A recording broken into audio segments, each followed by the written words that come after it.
Good afternoon, ladies and gentlemen, and thank you for being with us. The Rare Disease Caucus includes over 80 members from both parties and from all corners of the nation, north, south, east, west. And I'm sure Noah has memories of many areas of this country. I am proud to be the Republican chair of the Rare Disease Caucus, and the Democratic chair is my colleague, Congressman Crowley of the great borough of Queens in New York City. The Congressional Rare Disease Caucus is a forum for members of Congress to voice constituent concerns, collaborate on ideas, facilitate conversations between the medical and patient community, and build support for legislation that will improve the lives of people with rare diseases. By marking Noah's incredible accomplishments, we highlight yet another advocate who has given time, energy, and talent to voice our efforts. We need everyone to join us in our ongoing fight for better, faster cures, and to bring attention to the struggle of millions battling rare diseases. I have seen firsthand at the National Institutes of Health and at labs in my home state of New Jersey that some of the best minds and smartest scientists and healthcare professionals are working on solutions that will save the lives not only of the American people, but of peoples across the globe. But they need our help. They need the rules and regulations governing the development of new technology brought into the 21st century. To that end, I am proud to highlight the work of the committee on which I serve, the House Energy and Commerce Committee, and of our chair, Fred Upton of Michigan, in launching the 21st Century Cures Initiative. The 21st Century Cures Initiative is breaking barriers in its efforts to work effectively and efficiently to ensure that there is no gap between 21st century science and the Washington regulatory process, to support medical research, and to keep the United States as the global center of biomedical innovation. This will make a lasting difference in the lives of many and provide patients with the best possible care, treatment, and support. I am impressed and humbled continually by the tireless advocates like Noah and their commitment to those suffering from challenging diseases, many without any treatments or cures whatever. Our job in the Rare Disease Caucus is to help them meet our nation's leaders, work with the decision makers in both the public and private sector, and connect with the best minds in innovation. We will continue to work to achieve goals that are bipartisan, realistic, and effective, to give hope to the many who are counting on our efforts. Congratulations, Noah, on a job well done, and thank you for calling attention to this cause. I now welcome my colleague, Congressman John Garamendi, formerly the Lieutenant Governor of the great state of California with almost 40 million people, to introduce his constituent, Noah. Ladies and gentlemen, Congressman Garamendi. Thank you. Thank you. Noah, come and join me here. How far is it across the United States? How many steps? It's 3,000 miles. 3,000 miles. Millions of steps. Millions of steps. And this will be your third trip. Third trip, yes, across the United States. Your first trip, you took that trip because of a childhood friend that had an illness. Two childhood friends. Katie The parents of those two children are now, one of the parents is now the chief of police in the city of Vacaville, where you were raised. Yes, sir. There are many reasons why individuals get involved. Sometimes it's friendship, sometimes it's family, but it's always compassion. And you're showing that compassion, and you're showing success. Consider where you are today. You're standing here, you've got the chairperson, the co-chair of the Rare Diseases Caucus on one side. You've got another member of Congress behind you. You've got the chairman of the powerful Energy and Commerce Committee, all of them, Democrat and Republican alike, working towards your goal of finding a solution to rare diseases. Now, this is a personal thing for me also. Two of my daughters had Guillain-Barré. a rare illness. They both fortunately recovered. I have an adopted niece and who has 2 children, both of whom have a rare disease, ALDS, and one of them is dying. So what can we do about it? We can take the legislation that was discussed by Mr. Lance, we can make it a reality, and we can apply the power of the American people, the incredible innovation, the ability to discover and then to apply those discoveries to these rare diseases. All too often we've relied in the past upon the incredible pharmaceutical industry, which I think is in your district, but they're looking for the bigger markets. They're not looking for the ones and twos and dozens. They're looking for the millions of people that are suffering from a disease, as we might expect that they would, and they do a good job at that. But when it comes to the rare diseases that are not common, when there are a few individuals or maybe just a few thousand individuals suffering from that disease, we need to come to a different way to find a solution. And that solution is found in part here in the halls of Congress and with legislation that realigns the way in which we go about the medical research to find the solutions to these problems. We wouldn't be here today. We wouldn't be here on the steps of the United States Capitol with all the power of this incredible government and all of the potential that we have in solving many of these issues were it not for you, Noah. Were it not for your previous 2 runs and your dedication and your commitment to do it again until there is movement, until there's attention, and until there's progress on these issues. You're not the only one involved. Lance, his colleague, Joe Crowley, and others who have joined this caucus did this probably about before you started your first run. So all of us have been pushing, not a cart with an American flag on it, but rather we've been pushing legislation and solutions. I want to congratulate you. I want to thank you for your work, and I want to present to you, and you would like to join us on this. This is for the Congressional record. Come on over here. Come on this side. There you go, right there. This is a Congressional record. It's going to be entered into the record of Congress today. And know it's about your run. It's about your dedication. It's about the progress that you have made in pushing forward solutions to the rare disease issues that affect thousands upon thousands of Americans, but not in such sufficient numbers that the pharmaceutical industry has been able to get behind it. But with the legislation that Lance and others have introduced, I think we're going to find a solution. So let me give this to you.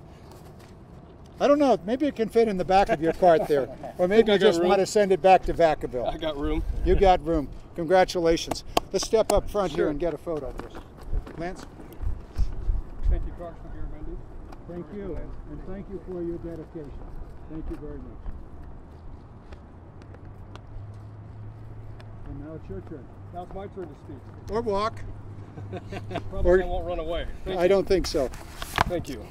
Very nice of you guys. All right. Congressman John Garamendi, Congressman Leonard Lance, members of the Congressional Rare Disease Caucus, members of the United States House of Representatives, leaders of the rare disease community, ladies and gentlemen, my fellow Americans, I have welcomed this opportunity to address this historic democratic institution, and I thank you all for attending. It's a true honor and privilege to be standing here at the United States Capitol in Washington, D.C., speaking freely as a proud citizen of the greatest country in the world. It is a great humility I accept this official statement of congressional record. Thank you again. Thank you. Thank you again. Thank you. Yeah, we can clap for you. First of all, I'd like to thank Congressman Garamendi and Congressman Lance for your leadership and kindness. Your assistance with the Run for Rare efforts have been invaluable, vital, and greatly appreciated. Would also like to recognize and sincerely thank the entire Congressional Rare Disease Caucus for their leadership and dedication to an issue that affects so many Americans. Your collective efforts and hard work on this issue are priceless. My name is Noah Coughlin from Vacaville, California, from Congressman Garamendi's District 3. I am on day 18 of 127 total days on my 3rd run across the continental United States on the Run for Rare. I ran here from the Statue of Liberty starting on February 28th, World Rare Disease Day. 225 miles down and 225 miles and 5 states down, 2,775 miles and 8 states to go. I will end this third transcontinental run across America at the Pacific Ocean at Ocean Beach in San Diego on Independence Day, July 4th, 2015. This journey started out many years ago when I met two childhood friends from my local church when I was just a teenager, Katie and Annie Allio. Picture right here on my arm, which I'm carrying with me all across America. Katie and Annie Allio, two sisters battling a very rare and terminal brain disease called Batten disease, affecting approximately 2,000 children globally. 13 years later, I researched Batten disease as an adult, and I was alarmed at what I found. It bothered me there was no cure, no treatment, and little awareness. So I decided to change that 1 mile at a time. 2011, I ran 2,500 miles from San Diego to Jacksonville, Florida, met with every single child I could find and engaged the local communities and media outlets. I became just the 222nd person to ever cross the American continent on foot. In 2013, the opportunity presented itself again to run for all the families to the north. I ran 3,100 miles from Half Moon Bay, California to Boston, Massachusetts, across 17 states, 9 mountain ranges, and 3 deserts, averaging 30 miles a day. Ran solo that time while pushing a jogging stroller and full of supplies, and attached a large American flag to show my appreciation for America. Same strategy, do something very large to bring attention to something very rare. Again, I engaged the children and media outlets to raise major awareness to all who would listen. This second unscripted journey took me through America's most hallowed grounds. In the final month, I visited Flight 93 Memorial in Shanksville, Pennsylvania. In the final week, I spoke to the Newtown High School students at Sandy Hook, Connecticut.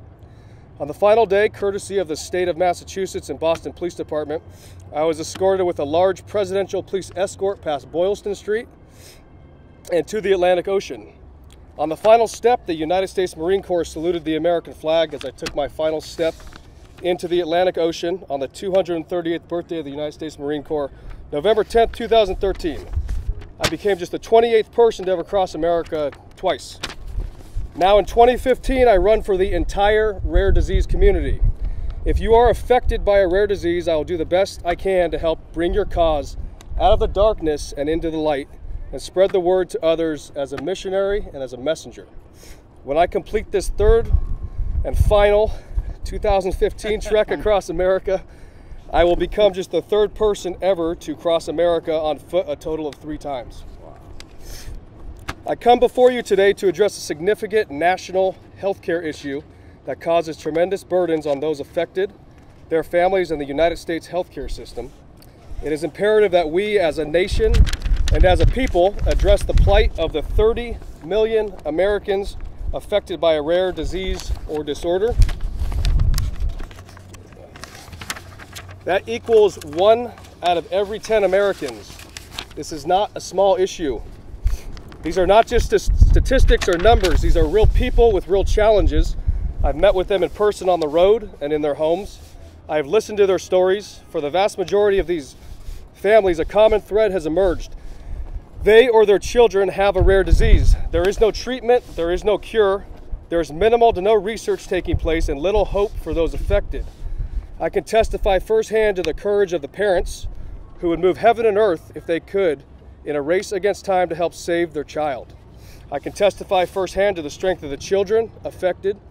You will never find someone stronger than these kids battling the odds in a daily fight for their lives. I'm on a mission to educate, empower, and enlighten the world and help push rare diseases forward. I fully understand that government cannot solve every problem facing the American people. I sincerely thank you again for all the hard work that you have done. Thank you.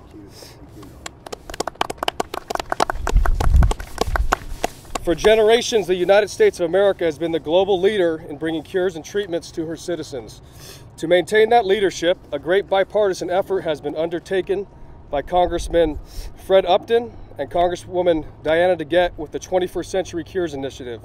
This landmark legislation represents the greatest hope for cures and treatments for the rare disease community. and the rare disease community is grateful to have a chance to be part of the development of this historic legislation. There has not been a greater opportunity to advance policy to improve drug development for rare disease patients since the passage of the Orphan Drug Act more than 30 years ago in 1983. Thank you, Congresswoman DeGette and Congressman Upton and the Congressional Rare Disease Caucus for taking a comprehensive look at the full arc of the process, from discovery to development to delivery, and determining what steps to take to ensure we are taking full advantage of the advances this country has made in science and technology, and use these resources to keep America as the innovation capital of the world. The size and scope of the 21st Century Cures Initiative is something that only can be realistically achieved through an act of Congress. We have a grand opportunity here, and I urge all congressional leaders to ensure that this is truly a bipartisan effort to improve the quality of life and outcomes of so many Americans affected by a rare disease or disorder.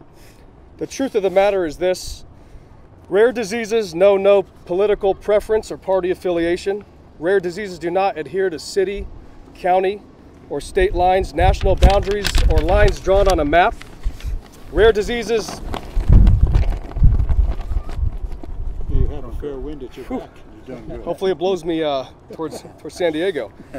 Rare diseases need no passport. Rare diseases are not just an American issue, they are a global issue. May America continue to be the global leader in science and medicine and biotechnology. America is now and has... Pause for a second. America is now and has always been looked upon as the model for others.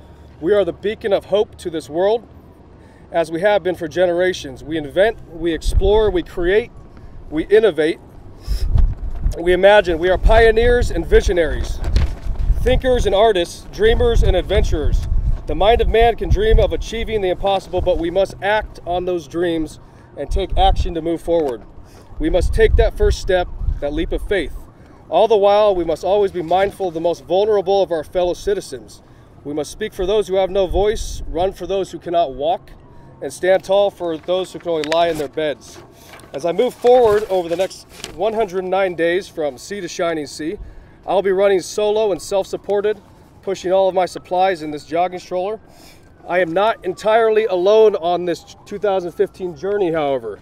I'm carrying a large American flag as a symbol of unity, a symbol of hope, and as a statement that we are stronger together. I simply wanted to carry it based on my respect for the flag and the love for my country. To me, this flag provides protection and a reminder of what her stars and stripes symbolize, the heavens and the goals to which humankind aspires. On October 19, 2014, the United States Air Force 908th Expeditionary Air Refueling Squadron flew this American flag over Iraq from a base in the United States Central Command's area of responsibility during a combat mission. This flag represents the commitment of the men and women of the armed forces, the global war on terrorism, and honors the thousands who died in the World Trade Center, the Pentagon, and the fields of Pennsylvania on September 11, 2001.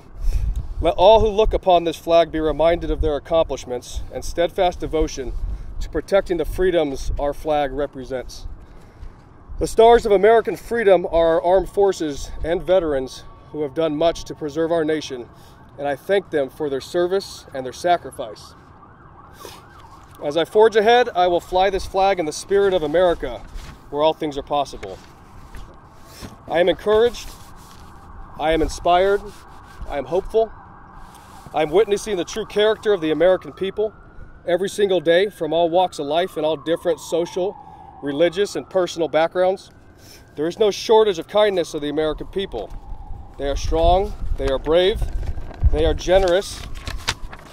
America is defined by her people and their willingness to come together and lift each other up and help each other out. The American people have become my support crew. I'm reminded of the Latin phrase on many U.S. coins and currency, e pluribus unum. Out of many, we are one. May we all come together in support of the 30 million Americans and help push rare diseases forward in this new century. May God bless you, and may God continue to bless the United States of America. Thank you. Very well said. Terrific. Fantastic. Well done. Very, very well Thank done. you. Thank you. Shall I Thanks. discuss? Yeah, Yeah. sure. thank you, Noah. And I must say, John, you have very articulate constituents. Yes, indeed. What a wonderful statement, and what a wonderful testament to the fact that we have to work in a bipartisan capacity to make sure that the new drugs, the miracle drugs that are essential for the rare diseases across the globe, can be brought to market, and that the United States should continue to be at the center of that effort. The House Energy and Commerce Committee works in a bipartisan capacity. More bills from the committee reach the floor, are passed on the floor, reach the Senate, are passed in the Senate, and go to the desk of the President of the United States than any other committee in Congress. And that is exemplified by the fact that this is a bipartisan effort this year, and I predict success. Joining us this afternoon is Congressman Gus Bilirakis, a distinguished member of the Energy and Commerce Committee from the great state of Florida. Congressman Bilirakis. I'll be extremely brief. Thank you very much. Thank you, John. Thank you, Leonard. Appreciate it. I tell you what, I'm proud to stand with you, Noah. You're a great American and a true inspiration for all of us. You really are. Thank you, sir. I'm proud to know you. Thank and you, sir. anything I can do to be helpful, I can't think of a better cause than this particular cause. And you're our leader. You're our inspiration. We have 7,000, 30 million Americans, yes, sir, that have rare diseases, and it's so very important. They're suffering, and we have to be there for them. And through the Energy and Commerce Committee and the 21st Century Cures, headed by Fred Upton and Diane DeGette, and Leonard and I are part of that as well. I have several positions in the bill that, for example, the Open Act, which is very, very important. I'd like to talk to you about that, Noah. But we've got to get this done in a bipartisan fashion. And again, Noah, you're a true patriot, a great American, and I'm proud to stand with you, and we'll do everything we possibly can to get this done. And I know it's going to get done. And it is a bipartisan bill. It takes two parties to get a good bill done. So again, we have some wonderful provisions in the act, and I welcome you to take a look at it, and we'll improve it some more. You know why this got done? It will get done, and it's so good because we've had roundtables, and we've brought up patients, advocates, advocating for a particular cure, and then we've had roundtables in our district as well. We've heard from our constituents. So this is a wonderful, it really is a wonderful initiative, and we'd appreciate all your support. God bless you, Noah. Let's get it done. Thank you.